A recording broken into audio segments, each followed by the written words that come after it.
Hello நண்பர்களே, வணக்கம். நான் உங்கள் பிரியா. வேல்வேல் முருகா, வெற்றிவேல் முருகா. நம்ம இன்னைக்கு பார்க்க போகிற பதிவு என்ன அப்படின்னு பார்த்தீங்கன்னா, நாளைக்கு கார்த்திகை தீபம் கிருத்திகை நட்சத்திரத்தோடு வருது. முருகருக்கு மிகவும் உகந்த நாள். உங்கள் எல்லாருக்குமே தெரியும். மாதம் கிருத்திகை விரதம் இருக்கிறவங்களுக்கு இந்த விரத முறைகள் அப்புறம் வழிபாட்டு முறைகளை பற்றி தெரிஞ்சிருக்கும். மற்றவங்களுக்கு நாளைக்கு நீங்கள் இந்த 6 விஷயங்களை காலையிலேயே பண்ணும்போது உங்களோட வாழ்க்கையில சகல விதமான துன்பங்களும் நீங்கி உங்க வாழ்க்கை ஒரு முன்னேற்ற பாதையில போறத நீங்க உணர முடியும். அப்புறம் நீங்கள் தீவிர முருக பக்தர்களாக இருந்தீங்க அப்படின்னா முருகப்பெருமான் உங்களோட இருப்பதையும் நாளைக்கு நீங்கள் இந்த விஷயங்களை செஞ்சு பார்க்கும்போது உங்களால் பரிபூரணமாக உணர முடியும். அது என்னென்ன விஷயங்கள்னு சொல்லிட்டு நம்ம இந்த பதிவில் பார்க்கலாங்க. நம்ம முருகப்பெருமானை எதுக்கு இப்போ நம்ம கும்பிட்றோம் அப்படின்னா, இந்த கலியுகத்தில் நம்மளோட வாழ்க்கையை ஓட்டுறதே பெரிய விஷயமா இருக்குது. நிறைய பேரோட வாழ்க்கையில் நிறைய விஷயங்கள் துன்பப்படுறாங்க, கஷ்டப்படுறாங்க.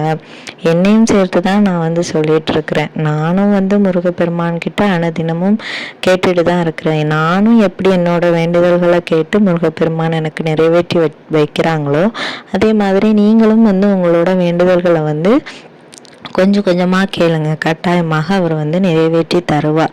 என்றைக்குமே நம்ம அப்பனாகிய முருகன் நம்ம அனைவரையுமே கைவிட மாட்டார். எல்லாரையுமே அவர் காப்பாற்றுவார். அவர் நம்ம பெருசாக செய்யணும், அவருக்கு பெரிய விரதம் இருக்கணும் அப்படியெல்லாம் கிடையாதுங்க. நீங்கள் உங்கள் மனதுக்கு என்ன இஷ்டப்படுதோ அதை செஞ்சாலே போதும். அவர் கட்டாயமாக உங்களுக்கு என்ன விதமான வேண்டுதல்களாக இருந்தாலும் உங்கள் கோரிக்கை நியாயமாக இருக்கும் பட்சத்தில் அவர் கண்டிப்பாக நிறைவேற்றி தருவார். இப்போ நம்ம நாளைக்கு நம்மளுக்கு கார்த்திகை தீபம்.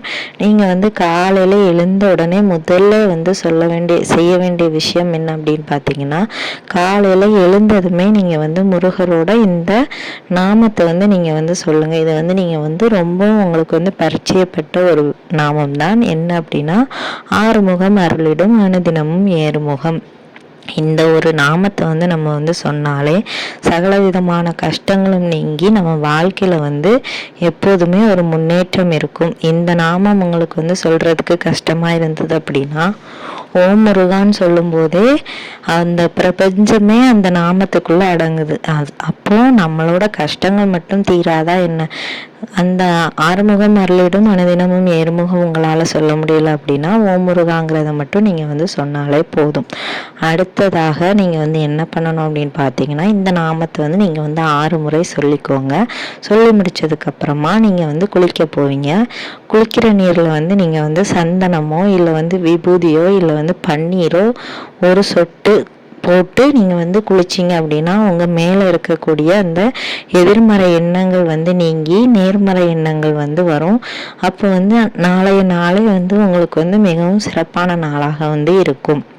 அதனால் நீங்கள் இதை ட்ரை பண்ணலாம். 3வதாக நீங்கள் செய்ய வேண்டிய விஷயம் என்ன அப்படின்னு பார்த்தீங்கன்னா, காலையிலே குளிச்சு முடித்ததும் முருகப்பெருமானுக்காக ஒரு தீபம் ஏற்றிடுங்க. அது நெய் தீபமாக இருக்க வேண்டும். ஒரு தீபம் இல்லை 6 தீபம் ஏற்றலாம். நீங்கள் வெற்றிலை தீபம் போடணும் அப்படின்னு விரும்புகிறீங்க அப்படின்னா மாலை நேரம் வரக்கூடிய ஹோரை நேரத்தில் போடுங்க. இரவு 8 to 9 ஹோரை நேரம். அந்த நேரத்தில் பிரம்ம முகூர்த்த பூஜை பண்ணுறவங்களா இருந்தால் பிரம்ம முகூர்த்த பூஜை கூட செய்யலாம். அதுக்கப்புறமா நீங்கள் இந்த ஹோரை நேரத்தில் மறக்காமல் வெற்றிலை தீபம் போடுறவங்களா இருந்தால் போட்டுருங்க. வேறு என்ன பண்ணணும் அப்படின்னா, நம்ம நாளைக்கு உணவு உணவு தானம் பண்ணணும். அந்த தானம் உங்களால் முடிஞ்ச அளவுக்கு நீங்கள் பண்ணால் போதும்.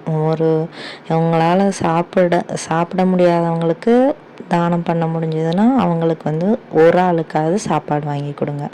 இல்லை ஏதாவது பறவைகளுக்கோ விலங்குகளுக்கோ உங்களால் முடிஞ்ச உணவுகளை கொடுங்க. இல்லை உங்கள் வீட்டில் சர்க்கரை எல்லார் வீட்லேயும் கண்டிப்பாக இருக்கும். நாட்டு சர்க்கரையாக இருந்தது அப்படின்னா கண்டிப்பாக உங்கள் வீட்டு அருகில் இருக்க அந்த செவத்து சைடில் கொஞ்சம் கொஞ்சம் போட்டு விட்டுருங்க. எறும்பு சாப்பிடும். அதுவும் நம்மளுக்கு தானம் செய்ததற்கு சமம்தான். எப்படி நீங்கள் வந்து இந்த விஷயங்களை வந்து பண்ணிட்டு வரும்போது கட்டாயமாக நாளைக்கு வந்து முருகப்பெருமானோட அருள் வந்து உங்களுக்கு வந்து பரிபூரணமாக கிடைக்கும். இது வந்து நாளைக்கு வந்து நம்மளுக்கு வந்து கார்த்திகை தீபம். ஸோ வந்து நாளைக்கு நீங்கள் இந்த மாதிரி விஷயங்களை வந்து செய்யும்போது கட்டாயமாக உங்கள் வாழ்க்கையில் வந்து ஒரு என்ன சொல்கிறது, ஒரு நல்ல விஷயங்கள் நடப்பதை வந்து உங்களால் வந்து உணர முடியும். உங்களுக்கு வந்து நாளைய நாள் வந்து சிறப்பானதாக இருப்பதையும் நீங்கள் வந்து உணரலாம். நாளைக்கு வந்து நீங்கள் வந்து முருகப்பெருமானுக்கு வந்து செவ்வரளி மலர்கள் கிடைத்தது அப்படின்னா ரொம்ப விசேஷம். முருகப்பெருமானுக்கு வந்து பிடித்தமான மலர் இல்லை வந்து கிடைக்கக்கூடிய வாசனை மிகுந்த மலர்களால் வந்து நீங்கள் வந்து நாளைக்கு வந்து அலங்காரம் செஞ்சுக்கோங்க. அப்புறம் வந்து நாளைக்கு வந்து தேனும் தினைமாவும் வந்து அவருக்கு வந்து கலந்து வைக்கலாம். இல்லை வந்து நாளைக்கு வந்து எல்லார் வீட்லேயும் கொழுக்கட்டை ஸ்பெஷலாக பண்ணுவாங்க. ஸோ அது கூட பண்ணி வைக்கலாம். இல்லாட்டி வந்து பொரி வந்து நாளைக்கு வைக்கிறது ரொம்பவும் விசேஷம். பொரியும் சர்க்கரையும் கடலையும் வைப்பாங்க. அதுவும் வந்து மிகவும் விசேஷமான ஒன்று. இப்படி உங்களுக்கு வந்து எந்த நைவேத்தியம் வைக்க விருப்பமோ அதை வந்து நீங்கள் வந்து நாளைக்கு வந்து வைக்கலாம். தேன் மட்டும் வைக்கலாம், பால் கூட வைக்கலாம், வெறும் தண்ணீர் கூட வைக்கலாம். முருகப்பெருமான் வந்து கட்டாயமாக ஏற்றுக்கொள்வார். அதுக்கப்புறமா நீங்கள் வந்து முடிஞ்சால் காலையிலேயே வந்து கந்த சஷ்டி கவசம் வந்து பாராயணம் பண்ணிடுங்க. இல்லை எனக்கு கந்த சஷ்டி கவசம் படிக்க டைம் இல்லை அப்படின்னா ஓம் சரவணபவா போற்றிய மட்டும் ஒரு 6 முறை சொல்லுங்கள். இல்லை வந்து நம்ம சொன்ன மாதிரி ஆறுமுகம் அருளிடும் மனதினமும் ஏறுமுகம் அதை ஒரு 6 முறை சொன்னாலும் போதும்.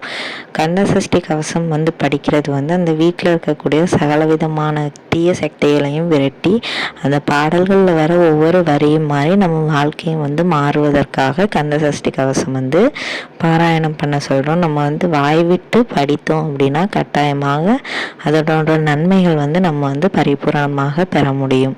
அதுக்கப்புறமாக வந்து நீங்கள் வந்து வேல் பூஜை பண்ணணும், இல்லை வந்து சிலை வழிபாடு பண்ணணும் அப்படின்னா கட்டாயமாக நாளைக்கு வந்து நீங்கள் வந்து அதுக்கெல்லாம் அபிஷேகம் பண்ணணும். பஞ்சாமிர்தம், தேன், பால், சந்தனம், குங்குமம், விபூதி, தண்ணீர், இந்த மாதிரி உங்களுக்கு வந்து எத்தனை பொருட்கள் வைத்து அபிஷேகம் பண்ண முடியுமோ அத்தனை பொருட்களால் நீங்கள் வந்து நாளைக்கு வந்து அபிஷேகம் பண்ணலாம்.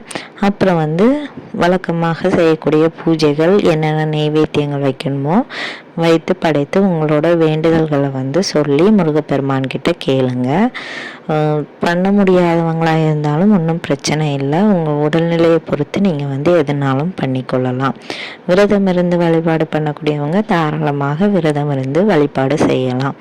நாளைக்கு வந்து 6 மணிக்கு மேலே நீங்கள் வந்து தீபங்கள் ஏற்றணும். குறைந்தபட்சமாக 27 தீபங்கள் ஏற்றணும். அதில் வந்து 1 இல்லை 6 முருகப்பெருமானுக்காக கட்டாயமாக நீங்கள் வந்து ஏற்றிக்கோங்க. இது வந்து அந்த 27 தீபங்களில் தான் சேர்ந்து வரும். வெற்றிலை தீபம் போடும்போது அது வந்து எண்ணிக்கையில் வராது.